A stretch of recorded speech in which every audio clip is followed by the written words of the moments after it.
قرآن کریم نے اپنے بندوں کو روکا ہے، اپنے بندوں کو، کہ ولا فسوق ولا جدال، کہ گالی اور جھگڑا مت کرو، اور خاص طور پر کسی کی ماں، بیوی، بہن، بیٹی کو تو گالی دینا قطعاً حرام ہے، ناجائز ہے۔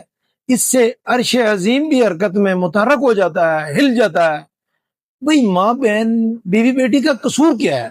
وہ اپنے گھروں میں بیٹھی ہیں، انہوں نے تو نہیں آپ کو جھگڑے پہ یا غصے پہ ابھارا، اکسایا، انہوں نے تو نہیں آپ کے اندر یہ چیزیں بھری۔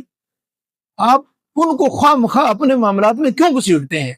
اپنے معاملات اپنے اندر رکھیں، ان کو اپنے گھروں میں پردہ نشین رہنے دیں، ان کو خواہ مخواہ کیوں اپنے جھگڑوں میں لاتے ہیں؟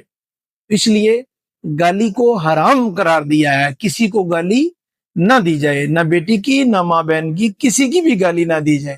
وہ اس بندے تک بعد میں پہنچے گی، سب سے پہلے وہ گالی آپ کے اپنے منہ کو گندا اور پلید کر دے گی۔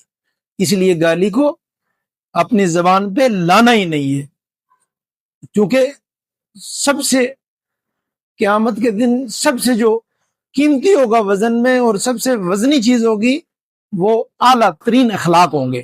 اس لیے ہمیں اپنے اخلاق پر محنت کرنی ہوگی، چونکہ اخلاق کے ذریعے سے ہم جو ہے نا قائم اللیل و صائم الدہر بن سکتے ہیں، ان سے بھی آگے کے درجے حاصل کر سکتے ہیں۔